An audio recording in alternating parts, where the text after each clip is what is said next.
ଦ୍ୱିତୀୟ ଇତିବୃତ୍ତ ପୁସ୍ତକ ଅଧ୍ୟାୟ 17। ରାଜା ଜେହୋଶାଫାତ। ଆସାଙ୍କ ସ୍ଥାନରେ ତାଙ୍କର ପୁତ୍ର ଜେହୋଶାଫାତ ରାଜ୍ୟ ଶାସନର ଦାୟିତ୍ୱ ଗ୍ରହଣ କଲେ ଓ ଇସ୍ରାଏଲ ବିରୁଦ୍ଧରେ ତାଙ୍କର ରାଜାଧିକାର ଦୃଢ଼ୀଭୂତ କଲେ। ଜୁଦାର ଦୁର୍ଗ ବିଶିଷ୍ଟ ନଗରୀ ସମୂହ, ଗ୍ରାମାଞ୍ଚଳ ତଥା ଏଫ୍ରାଇମ୍ ପ୍ରଦେଶରୁ ତାଙ୍କ ପିତା ଆସାଙ୍କ ଦ୍ୱାରା ଅଧିକୃତ ନଗରୀଗୁଡ଼ିକରେ ସେ ପ୍ରହରୀ ସୈନ୍ୟମାନଙ୍କୁ ସ୍ଥାପନ କଲେ।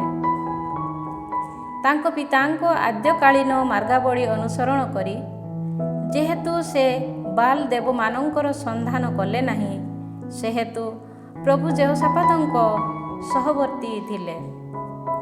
ସେ ନିଜ ପିତାଙ୍କ ଈଶ୍ୱରଙ୍କ ଅନ୍ୱେଷଣ କରି ତାହାଙ୍କ ଆଜ୍ଞାବଳୀର ଅନୁଗତ ହେଲେ ଓ ଇସ୍ରାଏଲର ମାର୍ଗାବଳୀ ଅନୁଯାୟୀ ଜୀବନଯାପନ କଲେ ନାହିଁ।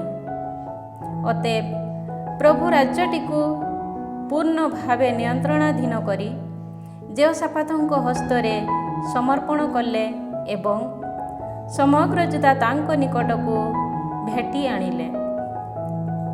ଏହିପରି ସେ ବହୁ ସମ୍ପଦ ତଥା ସମ୍ଭ୍ରମ ଅର୍ଜନ କଲେ। ସେ ପ୍ରଭୁଙ୍କ ମାର୍ଗାବଳୀରେ ଅଟଳ ହୋଇ ରହିଲେ ଓ ଜୁଦାରୁ ଉଚ୍ଚ ପୂଜାସ୍ଥଳୀ ତଥା ଆସେରିମ୍ ପ୍ରତିମୂର୍ତ୍ତିଗୁଡ଼ିକ ଅପସାରଣ କଲେ। ତାଙ୍କ ରାଜତ୍ୱର ତୃତୀୟ ବର୍ଷରେ ଜୁଦା ନଗରୀବାସୀମାନଙ୍କୁ ଶିକ୍ଷା ଦେବା ଉଦ୍ଦେଶ୍ୟରେ ବେନ୍‌ହାଇଲ୍, ଅବାଦିଆ, ସେଖାରିଆ, ନେଥାନେଲ୍ ଓ ମିଖାଇଆ ନାମକ ଉପଦେଷ୍ଟାମାନଙ୍କୁ ସେ ପଠାଇଲେ। ସେମାନଙ୍କ ସହ ସେମାଇଆ, ନେଥାନିଆ, ସେବାଦିଆ, ଆସାହେଲ, ସେମିରାମୋତ୍, ଜେହୋନାଥାନ, ଆଦୋନିୟାଜା, ତବିଜା ଓ ତବାଦନିଜା ନାମକ ଲେବୀୟ ଏବଂ ଏଲିଶାମା ତଥା ଜେହୋରାମ ନାମକ ଯାଜକମାନଙ୍କୁ ମଧ୍ୟ ସେ ପଠାଇଲେ। ଏହିମାନେ ପ୍ରଭୁଙ୍କ ବିଧିବିଧାନର ଗ୍ରନ୍ଥକୁ ସଙ୍ଗରେ ନେଇ ଜୁଦାରେ ଶିକ୍ଷା ଦେଲେ। ସେମାନେ ଜୁଦାସ୍ଥିତ ସମଗ୍ର ନଗରୀ ମଧ୍ୟ ଦେଇ ପରିକ୍ରମଣ କରି ଜନତାକୁ ଶିକ୍ଷା ଦେଲେ। ଜୁଦାର ଚତୁର୍ଦିଗସ୍ଥ ରାଜ୍ୟଗୁଡ଼ିକ ପ୍ରଭୁଙ୍କ ଭୟରେ ଭୀତତ୍ରସ୍ତ ହେବାରୁ ସେମାନେ ଜେହୋଶାଫାତଙ୍କ ବିରୁଦ୍ଧରେ ସଂଗ୍ରାମ କରିବା ପାଇଁ ସାହସ କଲେ ନାହିଁ। ଫିଲିସ୍ତୀୟମାନଙ୍କ ମଧ୍ୟରୁ କେତେକ ବ୍ୟକ୍ତି ଖଜଣା ସ୍ୱରୂପ ରୌପ୍ୟ ତଥା ଅନ୍ୟାନ୍ୟ ଉପହାର ନେଇ ଆସିଲେ। ଆରବୀୟମାନେ ତାଙ୍କୁ 7,700 ପୁଙ୍ଗ ମେଷ ଓ 7,700 ପୁଙ୍ଗ ଛାଗ ଦେଲେ। ଜେହୋଶାଫାତ ଉତ୍ତରୋତ୍ତର ଶକ୍ତିଶାଳୀ ହେଲେ ଓ ସମଗ୍ର ଜୁଦାରେ ଦୁର୍ଗ ତଥା ଭଣ୍ଡାର ନଗରୀଗୁଡ଼ିକ ନିର୍ମାଣ କଲେ। ସେ ସେଥିରେ ବହୁ ପଦାର୍ଥ ସଞ୍ଚୟ କଲେ। ସେ ଜେରୁସେଲେମରେ ପରାକ୍ରମଶାଳୀ ବୀର ଯୋଦ୍ଧାମାନଙ୍କୁ ନିୟୋଜିତ କଲେ। ପିତୃକୁଳ ଅନୁସାରେ ସେମାନଙ୍କର ନାମ ବିବରଣୀ ଏହା: ଜୁଦା ଗୋଷ୍ଠୀଜ ସହସ୍ରାଧିପତିମାନେ ସେନାପତି ଆଦ୍ନାର ଅଧୀନରେ 3,00,000 ବୀର ଯୋଦ୍ଧା ଥିଲେ। ଦ୍ୱିତୀୟ ସେନାପତି ଜେହୋହାନାନ ଓ ତାଙ୍କ ଅଧୀନରେ 2,80,000 ଯୋଦ୍ଧା ଥିଲେ। ତୃତୀୟ ସେନାପତି ସିକ୍ରିର ପୁତ୍ର ଆମାସିଆ ଥିଲା। ପ୍ରଭୁଙ୍କ ସେବା କାର୍ଯ୍ୟ ପାଇଁ ସେ ନିଜକୁ ସ୍ୱେଚ୍ଛାକ୍ରମେ ନିୟୋଜିତ କରିଥିଲା ଓ ତା ଅଧୀନରେ 2,00,000 ବୀର ଯୋଦ୍ଧା ଥିଲେ। ବେଞ୍ଜାମିନ ଗୋଷ୍ଠୀର ସେନାପତି ବୀର ଯୋଦ୍ଧା ଏଲିଆଦାର ଅଧୀନରେ ଧନୁର୍ଧାରୀ ତଥା ଢାଲଧାରୀ 2,00,000 ଲୋକ ଥିଲେ। ସେହି ଗୋଷ୍ଠୀର ଦ୍ୱିତୀୟ ସେନାପତି ଜେହୋଶାଫାତର ଅଧୀନରେ ଯୁଦ୍ଧ ପାଇଁ ଶସ୍ତ୍ରଧାରୀ ହୋଇ 1,80,000 ବ୍ୟକ୍ତି ଥିଲେ। ସମଗ୍ର ଜୁଦାରେ ଯେଉଁମାନେ ଦୁର୍ଗ ବିଶିଷ୍ଟ ନଗରୀଗୁଡ଼ିକରେ ନିୟୋଜିତ ହୋଇଥିଲେ, ସେମାନଙ୍କ ବ୍ୟତୀତ ଏହିମାନେ ରାଜାଙ୍କ ସେବା କରିବା ପାଇଁ ତାଲିକାଭୁକ୍ତ ହୋଇଥିଲେ। ଅଧ୍ୟାୟ 18। ରାଜା ଆହାବ। ଯେହୋଶାଫାତ ବହୁ ସମ୍ପଦ ତଥା ସମ୍ଭ୍ରମ ଅର୍ଜନ କଲେ। ତହୁଁ ସେ ଆହାବଙ୍କ କୁଟୁମ୍ବ ସହ ବିବାହ ବନ୍ଧନ ସ୍ଥାପନ କଲେ। କେତେକ ବର୍ଷ ପରେ ଆହାବକୁ ସାକ୍ଷାତ କରିବା ପାଇଁ ସେ ସାମାରିଆକୁ ଯାତ୍ରା କଲେ। ଆହାବ ବହୁ ସଂଖ୍ୟକ ମେଷ ତଥା ବଳଦ ବଧ କରି ଯେହୋଶାଫାତ ଓ ତାଙ୍କ ସହଚର ଲୋକଙ୍କୁ ଆତିଥ୍ୟ କଲେ। ତତ୍ପରେ ରାମୋତ ଗିଲିଆଦ ବିରୁଦ୍ଧରେ ଯୁଦ୍ଧ କରିବା ନିମନ୍ତେ ନିଜ ସଙ୍ଗରେ ପ୍ରସ୍ଥାନ କରିବା ପାଇଁ ସେ ଯେହୋଶାଫାତଙ୍କୁ ପ୍ରରୋଚନା ଦେଲେ।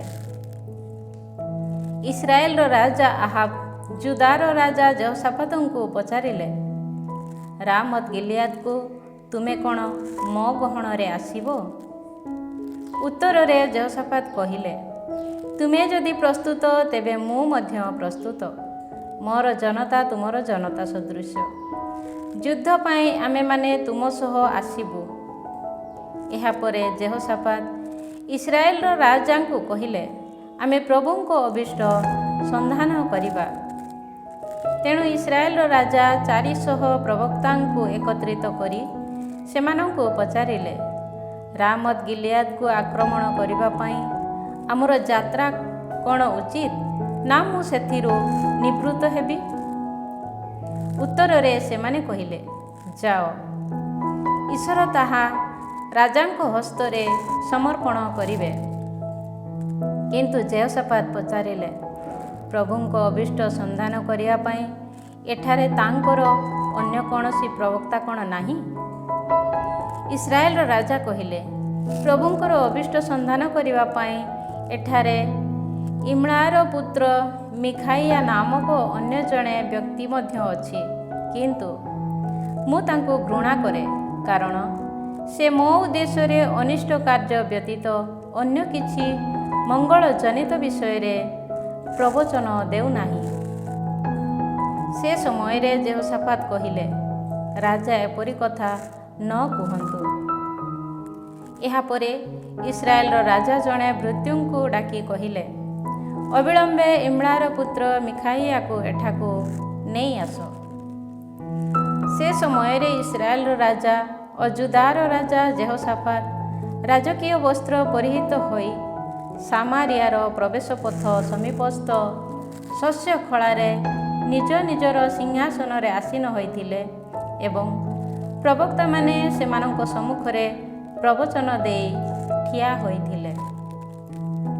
ପୁଣି କେନାନାର ପୁତ୍ର ସେଦେକିଆ ଲୌହ ନିର୍ମିତ ଏକ ସିଂହ ପରିଧାନ କରି କହିଲା, ପ୍ରଭୁ କହନ୍ତି, ଆରାମୀୟମାନେ ଯେ ପର୍ଯ୍ୟନ୍ତ ସମ୍ପୂର୍ଣ୍ଣ ଭାବେ ବିନଷ୍ଟ ହୋଇନାହାନ୍ତି, ସେ ପର୍ଯ୍ୟନ୍ତ ତୁମେ ସେମାନଙ୍କୁ ଏହାଦ୍ୱାରା ବିଦ୍ଧ କରିବ।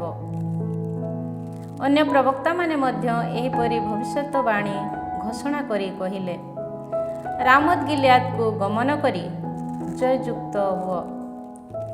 ପ୍ରଭୁ ତାହା ରାଜାଙ୍କ ହସ୍ତରେ ସମର୍ପଣ କରିବେ। ଯିଏ ମିଖାଇଆକୁ ଡାକିବା ପାଇଁ ଯାଇଥିଲା, ସେହି ଦୂତ ତାକୁ କହିଲା, ସମସ୍ତ ପ୍ରବକ୍ତା ରାଜାଙ୍କ ଅନୁକୂଳରେ ଏକ ସ୍ୱରରେ ପ୍ରବଚନ ଦେଉଛନ୍ତି। ସେମାନଙ୍କ ଭଳି ତୁମର ବାକ୍ୟ ମଧ୍ୟ ଅନୁକୂଳ କଥା ହେଉ। କିନ୍ତୁ ମିଖାଇଆ କହିଲା, ଜୀବିତ ପ୍ରଭୁଙ୍କ ନାମରେ ମୁଁ କହି ରଖେ ଯେ, ମୋର ଈଶ୍ୱର ଯାହା କହିବେ ତାହା ହିଁ ମୁଁ କହିବି। ସେ ରାଜାଙ୍କ ସମ୍ମୁଖକୁ ଆସିଲା ବେଳେ ରାଜା ତାକୁ କହିଲେ, ହେ ମିଖାଇଆ, ରାମୋତ ଗିଲିଆଦ ବିରୁଦ୍ଧରେ ଯୁଦ୍ଧ କରିବା ପାଇଁ ଆମର ଯାତ୍ରା କ'ଣ ଉଚିତ, ନା ମୁଁ ସେଥିରୁ ନିବୃତ୍ତ ହେବି? ମିଖାଇଆ କହିଲା, ଯାଅ ଓ ଜୟଯୁକ୍ତ ହୁଅ। ପ୍ରଭୁ ସେମାନଙ୍କୁ ତୁମ ହସ୍ତରେ ସମର୍ପଣ କରିବେ।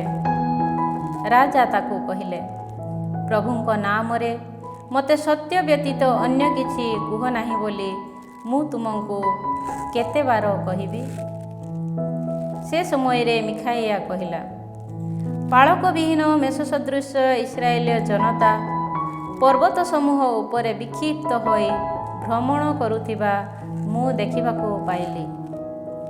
ପ୍ରଭୁ କହିଲେ, ଏମାନଙ୍କର କେହି ମୁନିବ ନାହାନ୍ତି, ତେଣୁ ଏମାନେ ଶାନ୍ତିରେ ନିଜ ଗୃହକୁ ଫେରିଯାଆନ୍ତୁ।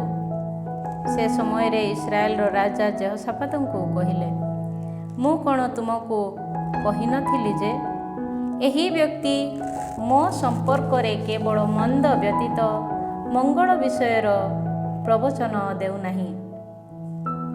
ମିଖାଇଆ ପୁନରାୟ କହିଲେ, ତେଣୁ ପ୍ରଭୁଙ୍କ ବଚନ ଶୁଣ। ପ୍ରଭୁ ନିଜ ସିଂହାସନରେ ଆସୀନ ହୋଇଥିବା ମୁଁ ଦେଖିବାକୁ ପାଇଲି।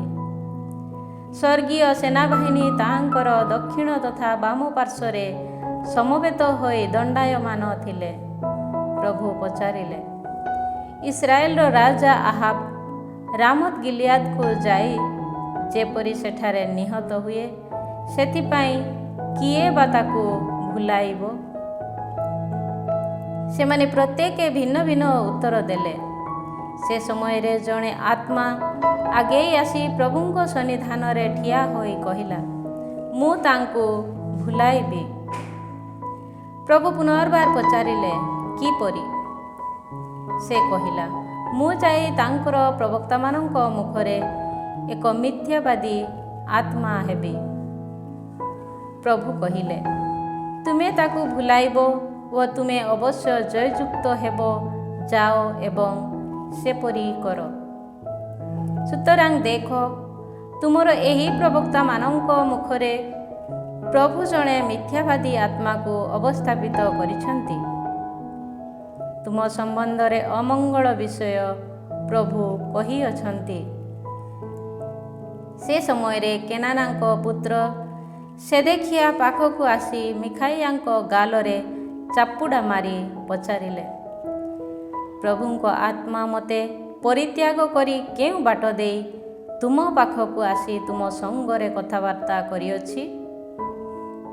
ଉତ୍ତରରେ ମିଖାଇଆ କହିଲେ, ତୁମେ ଯେଉଁଦିନ ଲୁଚି ରହିବା ପାଇଁ ଏକ ଭିତର କକ୍ଷ ମଧ୍ୟରେ ପ୍ରବେଶ କରିବ, ସେହିଦିନ ତୁମେ ତାହା ଦେଖିବ। ଇସ୍ରାଏଲର ରାଜା କହିଲେ, ମିଖାଇଆକୁ ଧରି ନଗରାଧିପତି ଆମନ ଓ ରାଜପୁତ୍ର ଯୋଆସଙ୍କ ପାଖକୁ ନେଇ କୁହ, ରାଜା ନିର୍ଦ୍ଦେଶ ଦେଇଛନ୍ତି ଯେ ମୁଁ ଶାନ୍ତିରେ ଫେରି ଆସିବା ପର୍ଯ୍ୟନ୍ତ ଅଳ୍ପ ମାତ୍ର ରୁଟି ତଥା ଜଳରେ ଆପ୍ୟାୟିତ କରି ଏହି ବ୍ୟକ୍ତିକୁ କାରାରୁଦ୍ଧ କରି ରଖ। ମିଖାଇଆ କହିଲେ, ତୁମେ ଯଦି ଶାନ୍ତିରେ ଫେରିଆସ, ତେବେ ମୋ ଜରିଆରେ ପ୍ରଭୁ ବାର୍ତ୍ତାଳାପ କରିନାହାନ୍ତି। ସେ ପୁଣି କହିଲେ, ସମସ୍ତ ଜନତା ଏହା ପ୍ରତି କର୍ଣ୍ଣପାତ କରନ୍ତୁ। ତତ୍ପରେ ଇସ୍ରାଏଲର ରାଜା ଓ ଜୁଦାର ରାଜା ଯେହୋଶାଫାତ ରାମୋତ ଗିଲିଆଦକୁ ଯାତ୍ରା କଲେ। ଇସ୍ରାଏଲର ରାଜା ଯେହୋଶାଫାତଙ୍କୁ କହିଲେ, ମୁଁ ଛଦ୍ମ ବେଶାଚ୍ଛାଦିତ ହୋଇ ରଣଭୂମିକୁ ଯିବି, କିନ୍ତୁ ତୁମେ ରାଜକୀୟ ବସ୍ତ୍ର ପରିହିତ ହୋଇ ରୁହ। ଏହାପରେ ଇସ୍ରାଏଲର ରାଜା ଛଦ୍ମବେଶ ଧାରଣ କଲେ ଓ ସେମାନେ ରଣଭୂମିକୁ ଗଲେ। ଇସ୍ରାଏଲର ରାଜାଙ୍କ ବ୍ୟତୀତ ସାନ ବଡ଼ ଅନ୍ୟ କୌଣସି ବ୍ୟକ୍ତିଙ୍କ ସହ ଯୁଦ୍ଧ କର ନାହିଁ। ଆରାମୀୟ ରାଜା ନିଜ ରଥଗୁଡ଼ିକର ସେନାପତିମାନଙ୍କୁ ଏହି ନିର୍ଦ୍ଦେଶ ଦେଇଥିଲେ। ଯେହୋଶାଫାତକୁ ଦେଖି ରଥଗୁଡ଼ିକର ସେନାପତିମାନେ କହିଲେ, ଏହି ବ୍ୟକ୍ତି ହିଁ ଇସ୍ରାଏଲର ରାଜା, ଓ ତାଙ୍କୁ ଆକ୍ରମଣ କରିବାକୁ ଆରମ୍ଭ କଲେ। ସେ ସମୟରେ ଯେହୋଶାଫାତ ଚିତ୍କାର କଲେ ଏବଂ ପ୍ରଭୁ ତାଙ୍କୁ ସାହାଯ୍ୟ କଲେ। ଈଶ୍ୱର ସେମାନଙ୍କୁ ତାଙ୍କ ସମ୍ମୁଖରୁ ତଡ଼ିଦେଲେ। ସେ ଇସ୍ରାଏଲର ରାଜା ନୁହନ୍ତି ବୋଲି ବୁଝିପାରି ରଥଗୁଡ଼ିକର ସେନାପତିମାନେ ତାଙ୍କର ପଶ୍ଚାତଧାବନ କରିବାରୁ ନିବୃତ୍ତ ହେଲେ।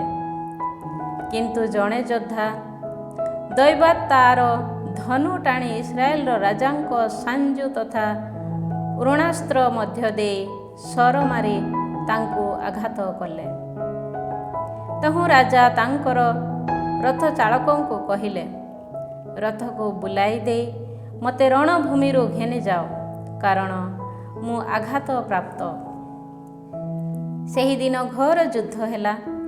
ଇସ୍ରାଏଲର ରାଜା ସନ୍ଧ୍ୟା ସମୟ ପର୍ଯ୍ୟନ୍ତ ତାଙ୍କ ରଥରେ ଆରାମୀୟମାନଙ୍କ ସମ୍ମୁଖରେ ନିଜକୁ ଆଉଜାଇ ଠିଆ ହେଲେ ଓ ସୂର୍ଯ୍ୟାସ୍ତ ସମୟରେ ମୃତ୍ୟୁବରଣ କଲେ। ଅଧ୍ୟାୟ 19। ଯେହୋଶାଫାତଙ୍କ ଦ୍ୱାରା ସମ୍ପାଦିତ ନବୀକରଣ। ଜୁଦାର ରାଜା ଯେହୋଶାଫାତ ସୁରକ୍ଷିତାବସ୍ଥାରେ ଜେରୁସାଲେମସ୍ଥ ତାଙ୍କ ଗୃହକୁ ଫେରି ଆସିଲେ। ସେ ସମୟରେ ହାନାନୀର ପୁତ୍ର ଦୂରଦର୍ଶୀ ଜେହୁ ତାଙ୍କ ସହ ସାକ୍ଷାତ କରିବା ପାଇଁ ବାହାରି ଆସି ତାଙ୍କୁ କହିଲା, ବିଧର୍ମୀମାନଙ୍କର ସହାୟ ହେବା ଓ ପ୍ରଭୁଙ୍କ ବିଦ୍ୱେଷକାରୀମାନଙ୍କୁ ସ୍ନେହ କରିବା କ'ଣ ତୁମ ପକ୍ଷେ ଉଚିତ? ତୁମର ଏହି କାର୍ଯ୍ୟ ଯୋଗୁଁ ପ୍ରଭୁଙ୍କ କୋପାନଳ ତୁମ ବିରୁଦ୍ଧରେ ପ୍ରଜ୍ୱଳିତ ହୋଇଛି। ତଥାପି ଦେଶରୁ ଆସେରା ପ୍ରତିମୂର୍ତ୍ତି ସବୁକୁ ବିତାଡ଼ିତ କରିଥିବା ଓ ଈଶ୍ୱରଙ୍କ ଅଭୀଷ୍ଟର ସନ୍ଧାନପୂର୍ବକ ଜୀବନଯାପନ କରିବା ପାଇଁ ଉଦ୍ୟତ ହୋଇଥିବା ହେତୁ ତୁମଠାରେ ଅଳ୍ପ ଉତ୍ତମତା ଦେଖାଯାଏ। ଯେହୋଶାଫାତ ଜେରୁସାଲେମରେ ଅବସ୍ଥାନ କଲେ। ସେ ପୁନରାୟ ବେର୍ସେବାଠାରୁ ଏଫ୍ରାଇମ୍ ପାର୍ବତ୍ୟାଞ୍ଚଳ ପର୍ଯ୍ୟନ୍ତ ଯାତ୍ରା କଲେ ଓ ଜନତାକୁ ପ୍ରଭୁ ସେମାନଙ୍କ ପିତୃପୁରୁଷମାନଙ୍କର ଈଶ୍ୱରଙ୍କ ସମୀପକୁ ଫେରାଇ ଆଣିବା ଉଦ୍ଦେଶ୍ୟରେ ଜୁଦାର ପ୍ରାଚୀର ପରିବେଷ୍ଟିତ ପ୍ରତ୍ୟେକ ନଗରୀଗୁଡ଼ିକରେ ସେ ନ୍ୟାୟାଧୀଶମାନଙ୍କୁ ନିୟୋଜିତ କଲେ। ସେ ସେମାନଙ୍କୁ କହିଲେ, ତୁମମାନଙ୍କର କାର୍ଯ୍ୟକଳାପ ସମ୍ବନ୍ଧରେ ବିଶେଷ ମନୋଯୋଗୀ ହୁଅ, କାରଣ ତୁମେମାନେ କୌଣସି ମନୁଷ୍ୟ ନାମରେ ନୁହେଁ ବରଂ ପ୍ରଭୁଙ୍କ ନାମରେ ବିଚାର କରୁଅଛ। ବିଚାର କରିବା ସମୟରେ ସେ ତୁମମାନଙ୍କର ସହବର୍ତ୍ତୀ ଅଟନ୍ତି। ସୁତରାଂ ବର୍ତ୍ତମାନ ପ୍ରଭୁଙ୍କ ଭୟ ତୁମ ଉପରେ ରହୁ ଓ ତୁମ କାର୍ଯ୍ୟ ପ୍ରତି ମନୋଯୋଗୀ ହୁଅ, କାରଣ ଅନୀତି, ପକ୍ଷପାତିତା କିମ୍ବା ଲାଞ୍ଚ ଗ୍ରହଣ ପାଇଁ ପ୍ରଭୁ ଆମ ଈଶ୍ୱର କ୍ଷମା ଦେବେ ନାହିଁ। ପ୍ରଭୁଙ୍କ ନାମରେ ବିଚାର କରିବା ଓ ତର୍କ ବିତର୍କ ବିଷୟର ମୀମାଂସା କରିବା ପାଇଁ ଯେହୋଶାଫାତ କେତେକ ଲେବୀୟ, ଯାଜକ ଓ ଇସ୍ରାଏଲୀୟ କୁଳପତିମାନଙ୍କୁ ଜେରୁସାଲେମରେ ନିଯୁକ୍ତ କଲେ। ସେମାନଙ୍କର ବିଚାର ସ୍ଥାନ ଜେରୁସାଲେମ ଥିଲା। ସେ ସେମାନଙ୍କୁ କହିଲେ, ପ୍ରଭୁଙ୍କ ପ୍ରତି ଭୟ ତଥା ବିଶ୍ୱସ୍ତତା ସହ ଓ ସମ୍ପୂର୍ଣ୍ଣ ହୃଦୟ ଦେଇ ତୁମେମାନେ ତୁମ କର୍ତ୍ତବ୍ୟ ପାଳନ କରିବ। ନିଜ ନଗରୀବାସୀ ତୁମ ଭ୍ରାତାମାନଙ୍କ ମଧ୍ୟରୁ କେହି କେବେ ରକ୍ତପାତ କିମ୍ବା ବିଧାନ, ଆଜ୍ଞା, ନିୟମ ବା ଅଧ୍ୟାଦେଶ ଗୁଡ଼ିକର ଲଙ୍ଘନ ସମ୍ବନ୍ଧୀୟ କୌଣସି ବିଷୟରେ ଅଭିଯୋଗ କରି ତୁମମାନଙ୍କର ନିକଟବର୍ତ୍ତୀ ହେଲେ, ପ୍ରଭୁଙ୍କ ସନ୍ନିଧାନରେ ସେମାନେ ଯେପରି ଦୋଷୀ ସାବ୍ୟସ୍ତ ନ ହୁଅନ୍ତି ଓ ସେହିପରି ତୁମେମାନେ ତଥା ତୁମ ଭ୍ରାତାମାନଙ୍କ ବିରୁଦ୍ଧରେ ପ୍ରଭୁଙ୍କ କୋପାନଳ ଯେପରି ପ୍ରଜ୍ୱଳିତ ନ ହୁଏ, ସେଥିସକାଶେ ତୁମେମାନେ ସେମାନଙ୍କୁ ସମୁଚିତ ଶିକ୍ଷା ପ୍ରଦାନ କରିବ। ତୁମେମାନେ ଯଦି ଏହି ନିର୍ଦ୍ଦେଶ ପାଳନ କରିବ, ତେବେ ଦୋଷୀ ସାବ୍ୟସ୍ତ ହେବ ନାହିଁ। ପ୍ରଭୁଙ୍କ ସମ୍ବନ୍ଧୀୟ ସମସ୍ତ କାର୍ଯ୍ୟରେ ନିଷ୍ପତ୍ତି ନେବା ପାଇଁ ମହାଯାଜକ ଆମାରିଆ ତୁମମାନଙ୍କର ତତ୍ତ୍ୱାବଧାରକ ହେବ ଓ ରାଜାଙ୍କ ସମ୍ବନ୍ଧୀୟ କାର୍ଯ୍ୟକଳାପରେ ନିଷ୍ପତ୍ତି ନେବା ପାଇଁ ଜୁଦା ଗୋଷ୍ଠୀର ଅଧିପତି ତଥା ଇସ୍ମାଏଲର ପୁତ୍ର ସେବାଦିଆ ତୁମମାନଙ୍କର ତତ୍ତ୍ୱାବଧାରକ ହେବ। ଲେବୀୟମାନେ ତୁମମାନଙ୍କର ସହାୟକ ହେବେ। ତୁମେମାନେ ସାହସପୂର୍ବକ ଆଚରଣ କର ଓ ପ୍ରଭୁ ନୀତିନିଷ୍ଠ ବ୍ୟକ୍ତିର ସହବର୍ତ୍ତୀ ହୁଅନ୍ତୁ। ଅଧ୍ୟାୟ 20। ଏଦୋମୀୟମାନଙ୍କ ବିରୁଦ୍ଧରେ ଯୁଦ୍ଧ। ଏହାପରେ ମୋଆବୀୟ, ଆମୋନୀୟ ତଥା ମେଉନୀୟମାନେ ଏକତ୍ରିତ ହୋଇ ଯେହୋଶାଫାତଙ୍କ ବିରୁଦ୍ଧରେ ଯୁଦ୍ଧ କରିବା ପାଇଁ ଆସିଲେ। କେତେକ ବ୍ୟକ୍ତି ଆସି ଯେହୋଶାଫାତଙ୍କୁ କହିଲେ, ସମୁଦ୍ର ଅପର ପାର୍ଶ୍ୱସ୍ଥ ଏଦୋମରୁ ଏକ ବିଶାଳ ସୈନ୍ୟବାହିନୀ ତୁମ ବିରୁଦ୍ଧରେ ଆସୁଛନ୍ତି। ସେମାନେ ବର୍ତ୍ତମାନ ହାସାସନ ତାମାର ଅର୍ଥାତ୍ ଏନ୍‌ଗେଦିରେ ଆସି ପହଞ୍ଚିଛନ୍ତି। ଏହା ଶୁଣି ଯେହୋଶାଫାତ ଭୟବିହ୍ୱଳ ହେଲେ। ପ୍ରଭୁଙ୍କ ସାହାଯ୍ୟ ସନ୍ଧାନ କରିବା ପାଇଁ ନିଷ୍ପତ୍ତି ନେଇ ସାରା ଜୁଦାରେ ଗୋଟିଏ ଉପବାସର ଦିନ ସେ ବିଜ୍ଞାପନ କଲେ। ଜୁଦାବାସୀମାନେ ପ୍ରଭୁଙ୍କ ସାହାଯ୍ୟ ସନ୍ଧାନ କରିବା ଉଦ୍ଦେଶ୍ୟରେ ଏକତ୍ରିତ ହେଲେ ଓ ପ୍ରଭୁଙ୍କ ଅଭୀଷ୍ଟ ସନ୍ଧାନ କରିବା ପାଇଁ ସେମାନେ ଜୁଦାର ସମସ୍ତ ନଗରୀରୁ ଆସିଲେ। ପ୍ରଭୁଙ୍କ ଆଳୟ ସମ୍ମୁଖସ୍ଥ ନୂତନ ପ୍ରାଙ୍ଗଣରେ ସମ୍ମିଳିତ ଜୁଦା ତଥା ଜେରୁସଲେମବାସୀମାନଙ୍କ ମଧ୍ୟରେ ଦଣ୍ଡାୟମାନ ହୋଇ ଯେହୋଶାଫାତ ସେମାନଙ୍କୁ ସମ୍ବୋଧନ କରି କହିଲେ, ପ୍ରଭୁ ଆମ ପିତୃପୁରୁଷମାନଙ୍କର ହେ ଈଶ୍ୱର, ତୁମେ କ'ଣ ସ୍ୱର୍ଗସ୍ଥ ଈଶ୍ୱର ନୁହଁ? ଜାତି ସକଳର ସମସ୍ତ ରାଜ୍ୟ ଉପରେ ତୁମେ କ'ଣ ରାଜୁତି କରୁନାହଁ? ତୁମ ହସ୍ତ ପରାକ୍ରମୀ ତଥା ଶକ୍ତିଶାଳୀ ଅଟେ, ସୁତରାଂ କେହି କେବେ ତୁମକୁ ପ୍ରତିରୋଧ କରିପାରିବ ନାହିଁ। ହେ ଆମମାନଙ୍କର ଈଶ୍ୱର, ତୁମର ସଜନ ଇସ୍ରାଏଲ ସମ୍ମୁଖରୁ ଏହି ଦେଶବାସୀମାନଙ୍କୁ ବିତାଡ଼ିତ କରି ତୁମ ମିତ୍ର ଆବ୍ରାହାମଙ୍କ ବଂଶଧରମାନଙ୍କୁ ତାହା ଏକ ଶାଶ୍ୱତ ଉତ୍ତରାଧିକାରାଂଶ ରୂପେ ତୁମେ କ'ଣ ପ୍ରଦାନ କରିନାହଁ? ସେମାନେ ତନ୍ମଧ୍ୟରେ ଅବସ୍ଥାନ କରି ତୁମ ଉଦ୍ଦେଶ୍ୟରେ ଏକ ଦେବାଳୟ ନିର୍ମାଣ କଲେ, କାରଣ ସେମାନେ କହିଥିଲେ, ଖଡ଼୍ଗ, ଶାସ୍ତି, ବିଧାନ, ମହାମାରୀ, ଦୁର୍ଭିକ୍ଷ ପ୍ରଭୃତି ଯେକୌଣସି ଅନିଷ୍ଟ କାର୍ଯ୍ୟ ଯଦି ସଂଗଠିତ ହୁଏ ଓ ତୁମର ନାମ ସଂସ୍ଥାପିତ ହୋଇଥିବା ଏହି ଦେବାଳୟରେ ତୁମ ସନ୍ନିଧାନକୁ ଆସି ଆମମାନଙ୍କର ସଙ୍କଟ ଯୋଗୁଁ ତୁମ ସନ୍ନିଧାନରେ ଆମେ ଯଦି ପ୍ରାର୍ଥନା କରିବୁ, ତେବେ ତୁମେ ଆମ ପ୍ରାର୍ଥନା ପ୍ରତି କର୍ଣ୍ଣପାତ କରି ଆମକୁ ରକ୍ଷା କରିବ। ଇସ୍ରାଏଲ ଇଜିପ୍ଟରୁ ବାହାରି ଆସିବା ବେଳେ ଯେଉଁମାନଙ୍କୁ ଆକ୍ରମଣ କରିବା ପାଇଁ ତୁମେ ଇସ୍ରାଏଲକୁ ଅନୁମତି ଦେଇନାହଁ ଓ ଯେଉଁମାନଙ୍କୁ ଇସ୍ରାଏଲ ଆକ୍ରମଣ କରି ବିନାଶ କରିନାହିଁ, ସେହି ଆମୋନୀୟ, ମୋଆବୀୟ ତଥା ସେଇର ପର୍ବତବାସୀମାନେ ଉତ୍ତରାଧିକାର ରୂପେ ଅଧିକୃତ ହେବାକୁ ଆମ ପ୍ରତି ତୁମ ଦ୍ୱାରା ପ୍ରଦତ୍ତ ଦେଶରୁ ଆମକୁ ତଡ଼ି ଦେବା ପାଇଁ ଆସିଛନ୍ତି। ଦେଖ, ଏହା ହେଉଛି ଆମ ପ୍ରତି ସେମାନଙ୍କ ଦ୍ୱାରା ପ୍ରଦତ୍ତ ପ୍ରତିଫଳ। ହେ ଆମମାନଙ୍କ ଈଶ୍ୱର, ତୁମେ କ'ଣ ସେମାନଙ୍କ ଉଦ୍ଦେଶ୍ୟରେ ନ୍ୟାୟ ବିଚାର କରିବ ନାହିଁ? ଆମକୁ ଆକ୍ରମଣ କରିବା ପାଇଁ ଆସୁଥିବା ଏହି ବିଶାଳ ଜନତା ବିରୁଦ୍ଧରେ ଆମେମାନେ ଶକ୍ତିହୀନ। ଯାହା କରିବା ଉଚିତ ତାହା ଆମେ ଜାଣୁନାହୁଁ, କିନ୍ତୁ ଆମ ଚକ୍ଷୁ ତୁମ ଅଭିମୁଖରେ ଉତ୍ତୋଳିତ ହୋଇ ରହିଛି। ସେ ସମୟରେ ସେମାନଙ୍କ ଶିଶୁ, ପତ୍ନୀ ତଥା ସନ୍ତାନମାନଙ୍କ ସମେତ ଜୁଦାବାସୀ ପୁରୁଷ ବ୍ୟକ୍ତି ଗଣ ପ୍ରଭୁଙ୍କ ସନ୍ନିଧାନରେ ଦଣ୍ଡାୟମାନ ଥିଲେ। ସେତେବେଳେ ପ୍ରଭୁଙ୍କ ଆତ୍ମା ଜନମଣ୍ଡଳୀ ମଧ୍ୟରେ ଦଣ୍ଡାୟମାନ ଆସାଫ ବଂଶଜ ଲେବୀୟ ଜେହାସିଏଲ ଉପରେ ଅବତରଣ କଲେ।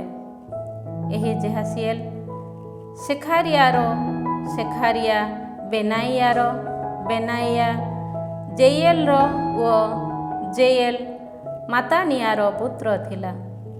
ସେ କହିଲା, ଜୁଦା ତଥା ଜେରୁସଲେମବାସୀ, ହେ ବ୍ୟକ୍ତିଗଣ ଓ ରାଜା ଯେହୋଶାଫାତ ଶୁଣ। ପ୍ରଭୁ ତୁମମାନଙ୍କୁ କହନ୍ତି, ଏହି ବିପୁଳ ଜନତା ସକାଶେ ଭୟବିହ୍ୱଳ କିମ୍ବା ଭୟଚକିତ ହୁଅ ନାହିଁ। ତୁମେମାନେ ନୁହଁ, ବରଂ ସ୍ୱୟଂ ପ୍ରଭୁ ସଂଗ୍ରାମ କରିବେ। ଆସନ୍ତାକାଲି ସେମାନଙ୍କ ବିରୁଦ୍ଧରେ ଯାତ୍ରା କର। ସେମାନେ ସିସର ଉଠାଣିଆ ପଥ ଦେଇ ଆରୋହଣ କରି ଆସିବେ। ଜେରୁଏଲ ମରୁପ୍ରାନ୍ତରର ପୂର୍ବ ଦିଗସ୍ଥ ଉପତ୍ୟକାର ସୀମା ସରହଦର ତୁମେମାନେ ସେମାନଙ୍କୁ ଦେଖିବାକୁ ପାଇବ। ଏହି ଯୁଦ୍ଧ ସମୟରେ ତୁମମାନଙ୍କୁ ସଂଗ୍ରାମ କରିବା ଆବଶ୍ୟକ ହେବ ନାହିଁ। ତୁମେମାନେ ନିଜ ନିଜ ସ୍ଥାନରେ ଅଟଳ ଭାବେ ଦଣ୍ଡାୟମାନ ହୋଇ ରହିବ। ଓ ହେ ଜୁଦା ତଥା ଜେରୁସଲେମବାସୀଗଣ, ତୁମ ସପକ୍ଷରେ ପ୍ରଭୁଙ୍କ ବିଜୟକୁ ତୁମେ ଦେଖିବାକୁ ପାଇବ। ଭୟକାତର କିମ୍ବା ଭୟଚକିତ ହୁଅ ନାହିଁ। ଆସନ୍ତାକାଲି ସେମାନଙ୍କ ବିରୁଦ୍ଧରେ ଯାତ୍ରା କର। ଏବଂ ପ୍ରଭୁ ତୁମ ସହବର୍ତ୍ତୀ ହେବେ। ସେ ସମୟରେ ଯେହୋଶାଫାତ ସାଷ୍ଟାଙ୍ଗ ପ୍ରଣିପାତ କଲେ ଓ ଜୁଦା ତଥା ଜେରୁସାଲେମ ବାସୀଗଣ ସମସ୍ତେ ପ୍ରଭୁଙ୍କ ସନ୍ନିଧାନରେ ପ୍ରଣିପାତ ପୂର୍ବକ ଆରାଧନା କଲେ। ଏହାପରେ କୋହାତୀୟ ତଥା କରାହୀୟ ଲେବୀୟମାନେ ଦଣ୍ଡାୟମାନ ହୋଇ ଉଚ୍ଚ ସ୍ୱରରେ ପ୍ରଭୁ ଇସ୍ରାଏଲର ଈଶ୍ୱରଙ୍କ ସ୍ତୁତି ଗାନ କଲେ। ପରବର୍ତ୍ତୀ ଦିନ ପ୍ରତ୍ୟୁଷରେ ସେମାନେ ଉଠି ତେକୋଆ ମରୁପ୍ରାନ୍ତରକୁ ଯାତ୍ରା କଲେ। ଯାତ୍ରାରମ୍ଭ କାଳରେ ଯେହୋଶାଫାତ ସେମାନଙ୍କୁ କହିଲେ, ହେ ଜୁଦା ଓ ଜେରୁସାଲେମ ବାସୀଗଣ, ଶୁଣ, ପ୍ରଭୁ ତୁମମାନଙ୍କ ଈଶ୍ୱରଙ୍କଠାରେ ବିଶ୍ୱାସ ସ୍ଥାପନ କର, ତାହାହେଲେ ତୁମେମାନେ ରକ୍ଷା ପାଇବ। ତାହାଙ୍କ ପ୍ରବକ୍ତାମାନଙ୍କୁ ବିଶ୍ୱାସ କର, ତେବେ ତୁମେ ଜୟଯୁକ୍ତ ହେବ। ଜନତା ସହ ଆଲୋଚନା କରି ସେ କେତେକ ଗାୟକଙ୍କୁ ନିଯୁକ୍ତ କଲେ। ସେମାନେ ପବିତ୍ର ବସ୍ତ୍ର ପରିହିତ ହୋଇ ଓ ସୈନ୍ୟବାହିନୀ ସମ୍ମୁଖରେ ପଦବ୍ରଜ କରି ପ୍ରଭୁଙ୍କ ସ୍ତୁତିଗାନ କରି କହିଲେ, ପ୍ରଭୁଙ୍କୁ କୃତଜ୍ଞତା ଜ୍ଞାପନ କର, କାରଣ ତାହାଙ୍କର ନିରନ୍ତର ସ୍ନେହ ଯୁଗ ଯୁଗାନ୍ତର ବ୍ୟାପୀ ସ୍ଥାୟୀ ରହେ। ସେମାନେ ସ୍ତୁତିଗାନ ଆରମ୍ଭ କଲାବେଳେ ଜୁଦାକୁ ଆକ୍ରମଣ କରିବା ପାଇଁ ଆଗତ ଆମୋନୀୟ, ମୋଆବୀୟ ତଥା ସେଇର ପର୍ବତବାସୀ ଲୋକମାନଙ୍କ ବିରୁଦ୍ଧରେ ପ୍ରଭୁ ଏକ ଫାଶ ପ୍ରସ୍ତୁତ କଲେ। ଫଳରେ ସେମାନେ ପରାଜିତ ହେଲେ। ଆମୋନୀୟ ତଥା ମୋଆବୀୟ ଲୋକେ ସମ୍ମିଳିତ ଭାବେ ସେଇର ପର୍ବତବାସୀମାନଙ୍କୁ ଆକ୍ରମଣ କରି ସେମାନଙ୍କୁ ସମୂଳେ ନିଶ୍ଚିହ୍ନ କଲେ ଓ ସେଇର ବାସିନ୍ଦାମାନଙ୍କୁ ବିନାଶ କଲା ପରେ ଆମୋନୀୟ ତଥା ମୋଆବୀୟମାନେ ପରସ୍ପରକୁ ଆକ୍ରମଣ କରି ନିର୍ମୂଳ କଲେ। ଜୁଦାବାସୀମାନେ ମରୁପ୍ରାନ୍ତରସ୍ଥ ପହରା ଗମ୍ବୁଜକୁ ଆସି ସେହି ବିରୋଧୀ ଜନତାକୁ ସନ୍ଧାନ କରିବା ସମୟରେ ସେମାନଙ୍କ ମୃତ ଶରୀର ଭୂସ୍ଥଳୀରେ ବିକ୍ଷିପ୍ତ ହୋଇ ପଡ଼ିଥିବା ଦେଖିବାକୁ ପାଇଲେ। କେହି ଜଣେ ହେଲେ ରକ୍ଷା ପାଇ ନଥିଲା। ତେଣୁ ଯେହୋଶାଫାତ ଓ ତାଙ୍କର ସହବର୍ତ୍ତୀ ସୈନ୍ୟ ସେମାନଙ୍କୁ ଲୁଣ୍ଠନ କରିବା ପାଇଁ ଆସି ଅତ୍ୟଧିକ ପଶୁପଲ, ଖାଦ୍ୟ ପଦାର୍ଥ, ବସ୍ତ୍ର ତଥା ବହୁମୂଲ୍ୟ ବସ୍ତୁ ସେଠାରେ ପରିତ୍ୟକ୍ତ ହୋଇ ରହିଥିବା ଦେଖିଲେ। ଅଧିକ ବହନ କରି ନ ପାରିବା ପର୍ଯ୍ୟନ୍ତ ପ୍ରତ୍ୟେକ ବ୍ୟକ୍ତି ନିଜ ନିଜ ପାଇଁ ଯଥେଷ୍ଟ ବସ୍ତୁ ସଂଗ୍ରହ କଲେ। ସେଠାରେ ଏପରି ପ୍ରଚୁର ବସ୍ତୁ ରହିଥିଲା ଯେ ସେ ସମସ୍ତ ଲୁଣ୍ଠନ କରିବା ପାଇଁ ସେମାନେ ସେଠାରେ 3 ଦିନ ଧରି ରହିଲେ। ଚତୁର୍ଥ ଦିବସରେ ସେମାନେ ବେରାକା ଉପତ୍ୟକାରେ ଏକତ୍ରିତ ହୋଇ ପ୍ରଭୁଙ୍କର ସ୍ତୁତିଗାନ କଲେ। ଫଳରେ ସେ ସ୍ଥାନ ବେରାକା ଉପତ୍ୟକା ନାମରେ ଅଭିହିତ ହେଲା। ନିଜ ଶତ୍ରୁମାନଙ୍କ ଉପରେ ପ୍ରଭୁଙ୍କ ଦ୍ୱାରା ପ୍ରଦତ୍ତ ବିଜୟ ଯୋଗୁଁ ଜୁଦା ଓ ଜେରୁସାଲେମବାସୀମାନେ ଆହ୍ଲାଦ ପୂର୍ବକ ଯେହୋଶାଫାତଙ୍କ ନେତୃତ୍ୱରେ ଜେରୁସାଲେମକୁ ଫେରିଗଲେ। ବୀଣା, ସାରଙ୍ଗ ତଥା ଭେରୀ ବାଦନ ପୂର୍ବକ ସେମାନେ ଜେରୁସାଲେମସ୍ଥ ପ୍ରଭୁଙ୍କ ଆଳୟକୁ ଆସିଲେ। ଇସ୍ରାଏଲର ଶତ୍ରୁମାନଙ୍କ ବିରୁଦ୍ଧରେ ପ୍ରଭୁ ଯେ ସଂଗ୍ରାମ କରିଛନ୍ତି, ଏହି ବୃତ୍ତାନ୍ତ ଶୁଣିପାରି ଚତୁଃପାର୍ଶ୍ୱସ୍ଥ ସମସ୍ତ ଜନତା ଈଶ୍ୱରଙ୍କ ଭୟରେ ବିହଳିତ ହେଲେ। ଏହିପରି ଯେହୋଶାଫାତଙ୍କ ରାଜ୍ୟ ଶାନ୍ତିପୂର୍ଣ୍ଣ ହୋଇ ରହିଲା ଓ ତାଙ୍କ ରାଜ୍ୟର ସୀମା ସରହଦରେ ଈଶ୍ୱର ତାଙ୍କୁ ଶାନ୍ତି ପ୍ରଦାନ କଲେ। ଯେହୋଶାଫାତ ଜୁଦା ଉପରେ ରାଜୁତି କଲେ। ରାଜ୍ୟ ଶାସନର ପ୍ରାରମ୍ଭରେ ତାଙ୍କୁ 35 ବର୍ଷ ବୟସ ହୋଇଥିଲା ଓ ଜେରୁସାଲେମରେ 25 ବର୍ଷ ବ୍ୟାପୀ ସେ ରାଜୁତି କଲେ। ଶିଲହିର କନ୍ୟା ଆସୁବା ତାଙ୍କର ମାତା ଥିଲା। ତାଙ୍କ ପିତା ଆଶାଙ୍କ ମାର୍ଗାବଳୀର ଅନୁସରଣ କରି ସେ ଜୀବନଯାପନ କଲେ ଓ ସେଥିରୁ କିଛି ହିଁ ବିମୁଖ ହେଲେ ନାହିଁ। ପ୍ରଭୁଙ୍କ ସନ୍ନିଧାନରେ ସେ ନ୍ୟାୟ କାର୍ଯ୍ୟ ସାଧନ କଲେ। ତଥାପି ଉଚ୍ଚ ପୂଜାସ୍ଥଳୀ ସମୂହ ଅପସାରିତ ହେଲା ନାହିଁ, କାରଣ ସେମାନଙ୍କ ପିତୃପୁରୁଷମାନଙ୍କ ଈଶ୍ୱରଙ୍କ ପ୍ରତି ସମ୍ପୂର୍ଣ୍ଣ ହୃଦୟ ସହକାରେ ଆସକ୍ତ ହେବା ପାଇଁ ଜନତା ସ୍ଥିର ମନା ହୋଇନଥିଲା। ଇସ୍ରାଏଲର ରାଜାମାନଙ୍କ ପୁସ୍ତକରେ ସଂଗୃହୀତ ହୋଇଥିବା ହନାନୀର ପୁତ୍ର ଜେହୁଙ୍କ ଇତିବୃତ୍ତ ପୁସ୍ତକରେ ଯେହୋଶାପାତଙ୍କ ଦ୍ୱାରା ସମ୍ପାଦିତ ଅନ୍ୟ ସମସ୍ତ କାର୍ଯ୍ୟକଳାପ ଆରମ୍ଭରୁ ଶେଷ ପର୍ଯ୍ୟନ୍ତ ଲିପିବଦ୍ଧ ହୋଇଛି। ଏହାପରେ ଜୁଦାର ରାଜା ଯେହୋଶାପାତ ଇସ୍ରାଏଲର ରାଜା ଆହାସିଆଙ୍କ ସହ ମୈତ୍ରୀ ସ୍ଥାପନ କଲେ। ଆହାସିଆ ଜଣେ ଦୁଷ୍କର୍ମୀ ଥିଲେ। ତାର୍ସିସକୁ ଜଳଯାତ୍ରା କରିବା ପାଇଁ ସେ ଆହାସିଆଙ୍କ ସହ ଜାହାଜ ସବୁ ନିର୍ମାଣ କଲେ।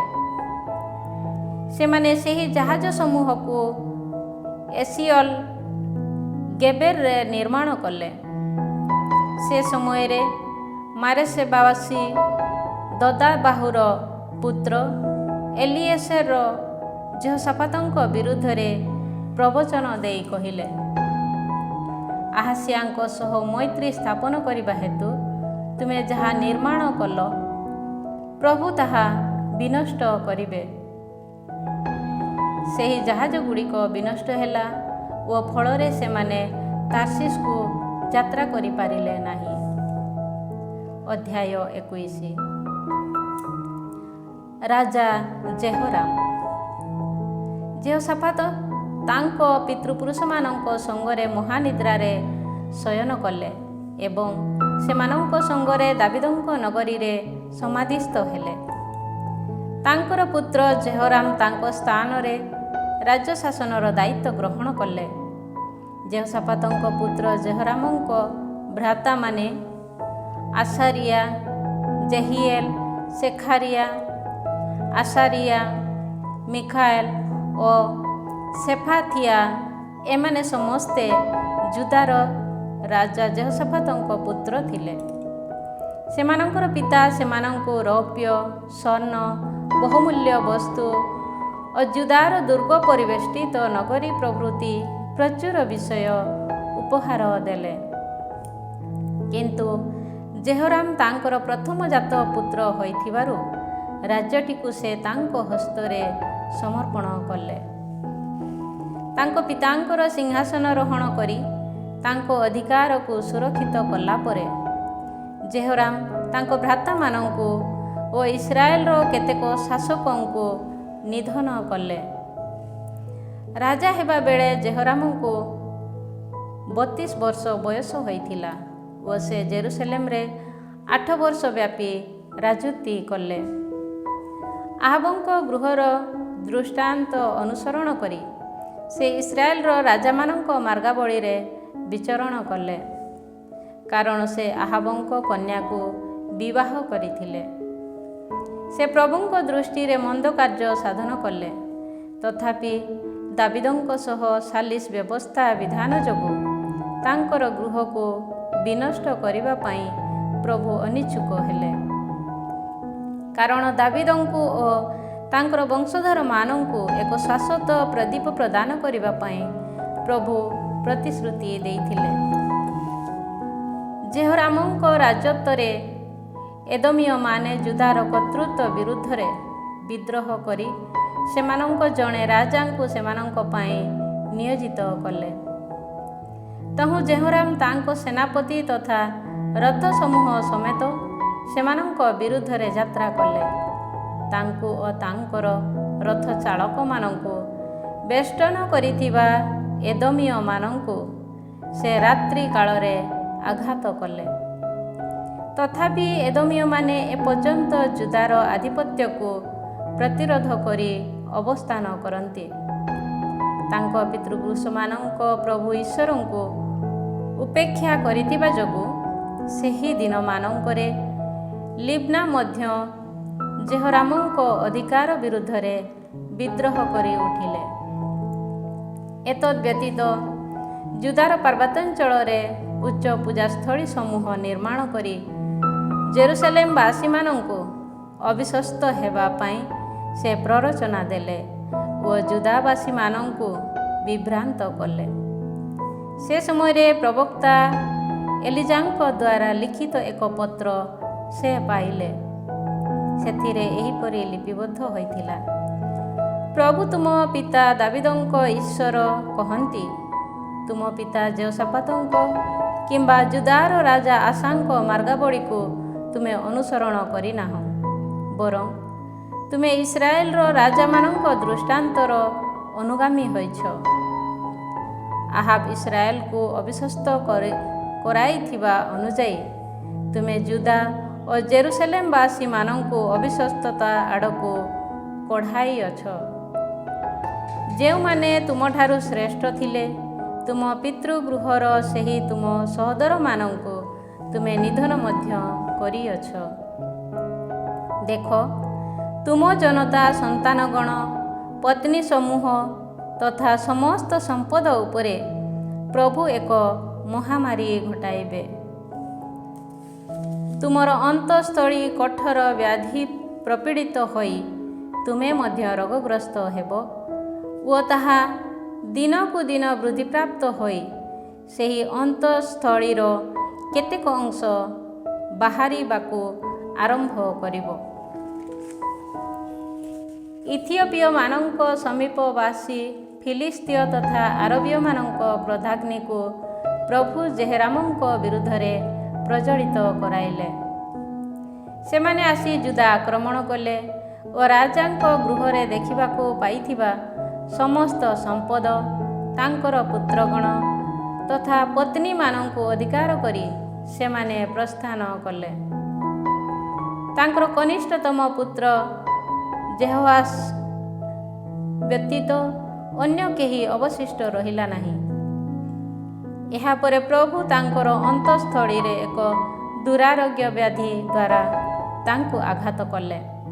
କାଳକ୍ରମେ 2 ବର୍ଷ ଅତିବାହିତ ହେଲା ଓ ସେହି ରୋଗ ଯେହେତୁ ତାଙ୍କର ଅନ୍ତଃସ୍ଥଳୀ ବାହାରି ପଡ଼ିଲା ଏବଂ ସେ ଅତିଶୟ ବେଦନା ସହ ମୃତ୍ୟୁବରଣ କଲେ। ତାଙ୍କର ପିତୃପୁରୁଷମାନଙ୍କ ଉଦ୍ଦେଶ୍ୟରେ କରିଥିବା ଅନୁଯାୟୀ ତାଙ୍କର ଶ୍ରଦ୍ଧାର୍ଥେ ଜନତା ଅଗ୍ନି ପ୍ରଜ୍ୱଳିତ କଲେ ନାହିଁ। ରାଜ୍ୟ ଶାସନର ପ୍ରାରମ୍ଭରେ ତାଙ୍କୁ 32 ବର୍ଷ ବୟସ ହୋଇଥିଲା ଏବଂ ସେ ଜେରୁସାଲେମରେ 8 ବର୍ଷ ବ୍ୟାପୀ ରାଜୁତି କଲେ। ତାଙ୍କର ମରଣରେ କେହି ଦୁଃଖ ପ୍ରକାଶ କଲେ ନାହିଁ। ସେମାନେ ତାଙ୍କୁ ଦାବିଦଙ୍କ ନଗରୀରେ କବର ଦେଲେ, କିନ୍ତୁ ତାହା ରାଜାମାନଙ୍କ ସମାଧି ସ୍ଥାନ ନଥିଲା।